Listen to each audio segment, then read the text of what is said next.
ആദ്യമായിട്ട് ലാലേട്ടന് happy birthday പറയട്ടെ. ഈ സിനിമ കണ്ടിട്ട് ഞങ്ങൾ ഹാപ്പിയായി.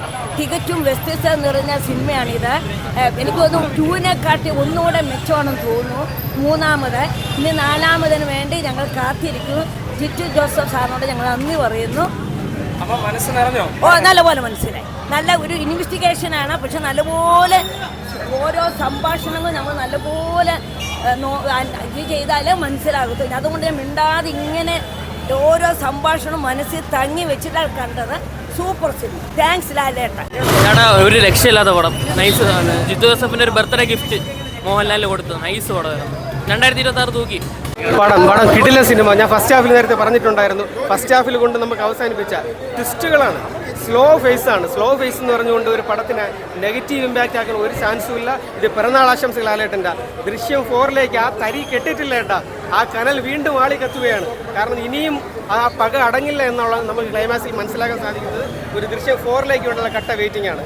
പടം സ്ലോ ഫേസിലാണെങ്കിൽ പോലും സസ്പെൻസ് വരുന്നുണ്ട്. ത്രില്ലർ എലമെന്റ് എൻറ്റയർ ഏരിയ എന്താണ് നടക്കുന്നു എന്നുള്ളത് എൻറ്റയർ ഏരിയ നമുക്ക് കാണുന്നുണ്ട്. ആ ഒരു അച്ഛൻ ഒരു കുടുംബത്തെ സംരക്ഷിക്കാൻ ജോർജ് കുട്ടി എന്ന കഥാപാത്രത്തെ അനുസ്മരമാക്കിയ ഒരു അഭിനയമാണ് കാഴ്ചവെച്ചിരിക്കുന്നത്. യാതൊരു സംശയവുമില്ല. പടം കൊളുത്തിയിട്ടുണ്ട്. കിടിലായിട്ട് കൊളുത്തിയിട്ടുണ്ട്. ഹാപ്പി ബർത്ത്ഡേ ലാലേട്ടാ. Happy birthday. വിൻസിലേക്ക് വേണ്ടിയിട്ടാണ് നമ്മൾ ഫസ്റ്റ് മുതൽ കാണാൻ തുടങ്ങിയതുപോലെയാണ് ഒരു ഫീൽ വന്നത്.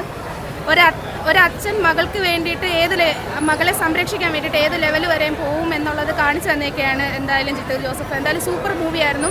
ആദ്യം ഫസ്റ്റ് ഹാഫ് കണ്ടപ്പോൾ ഒരു ആവറേജ് ആയിട്ടാണ് തോന്നിയത്. പക്ഷേ സെക്കൻഡ് ഹാഫ് കൊണ്ടുവന്ന ജിത്തു ജോസഫിൻ്റെ ക്രിമിനൽ ബുദ്ധിയൊക്കെ എല്ലാം ഇതിനകത്ത് വന്നതുപോലെ ഒരു ഫീലിംഗ് ആയിരുന്നു. എന്തായാലും ഓവറോൾ അടിപൊളിയായിരുന്നു. ഇനിയെങ്കിലും ഇതിനൊരു അവസാനം വരുമെന്നാണ് തോന്നിയത്. പക്ഷേ പാർട്ട് 4ൻ്റെ ഒരു കമ്മിങ് ആയിട്ടാണ് ലാസ്റ്റ് തീർന്നത് പോലെ ഒരു തോന്നലുണ്ടായി. എന്തായാലും സൂപ്പർ മൂവിയായിരുന്നു. ബ്രോ, ലാലേട്ടൻ്റെ പിറന്നാൾ സമ്മാനമായിട്ട് കൊണ്ടുവന്നൊരു സിനിമയാണ് ദൃശ്യം. മെയിനായിട്ട് ലാലേട്ടൻ എന്ന് പറഞ്ഞൊരു ബ്രാൻഡും ദൃശ്യം എന്ന് പറയുന്ന ബ്രാൻഡിൻ്റെ ഒരു ഫ്രാഞ്ചൈസിയുടെ 3ാം ഭാഗം വരുമ്പോൾ പ്രതീക്ഷകളേറെയാണ്. പക്ഷേ ഫസ്റ്റ് ഹാഫ് ഒരു സീരിയൽ നിലവാരം ഫീൽ ചെയ്യാനാണ് എനിക്ക് തോന്നിയത്. ഭയങ്കരമായ സംഭവങ്ങളുണ്ട്. ലാലേട്ടൻ്റെ മാജിക്, ലാലേട്ടൻ എന്ന് പറയുന്ന വ്യക്തിയുടെ ആക്ടിങ്ങും കാര്യങ്ങളും മാറ്റി നിർത്തി കഴിഞ്ഞാൽ വെറും നോർമൽ ഒരു ഫീൽ തന്നെയാണ് പടത്തിൽ എനിക്ക് കിട്ടിയിട്ടുള്ളൂ. സെക്കൻഡ് ഹാഫ് വരുമ്പോഴത്തേക്കും കുറേ അഡീഷണൽ ആക്ഷൻസും കാര്യങ്ങളൊക്കെ കൊണ്ടുവന്നിട്ടുണ്ട്. അഡീഷണൽ ആയിട്ടുള്ള കുറച്ച് കഥാപാത്രങ്ങൾ 1ലും 2ലുള്ള കഥാപാത്രങ്ങൾ പുതിയതായിട്ട് വീണാനന്ദോപാറിനെ മാത്രം കൊണ്ടുവന്നു.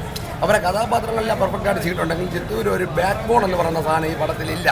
ദൃശ്യം ഫ്രാഞ്ചൈസി വെച്ച് നോക്കുമ്പോഴത്തേക്കും 1ഓ 2ഓ 3ഓ എന്ന് ചോദിച്ചു കഴിഞ്ഞാൽ എനിക്ക് പേഴ്സണലി ഇഷ്ടപ്പെട്ടത് 1ഉം 2 തന്നെ. 2 നമ്മൾ OTT കണ്ടിട്ടുള്ള ഒരു ഗൂസ് ബംസ് ഫീൽ കിട്ടുന്നുണ്ട്. പക്ഷേ 3ലോട്ട് വരുമ്പോഴത്തേക്കും ഒരു മണ്ണാങ്കട്ടയില്ല.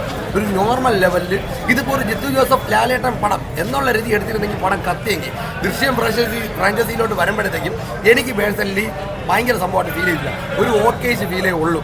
കാരണം 1ഉം 2ഉം വെച്ച് നോക്കുമ്പോൾ അതിനേക്കാൾ മേലിൽ പറഞ്ഞ പടം ഇത് ആ റേഞ്ച് വരുന്നില്ല. 2 തന്നെയാണ് ഏറ്റവും ബെറ്റർ ആയിട്ട് എനിക്ക് ഫീൽ ചെയ്തത്. 3 വൈസ് നോക്കുമ്പോഴത്തേക്കും ഒരു ഓക്കെ. അത് ജിത്തു ജോസഫിൻ്റെ മുമ്പത്തെ പടം വെച്ച് നോക്കുമ്പോൾ ഇത് ബെറ്റർ ആണോ, ദൃശ്യം വെച്ച് നോക്കുമ്പോൾ തീർത്തും നിരാശ നൽകിയ ഒരു പടമാണ്.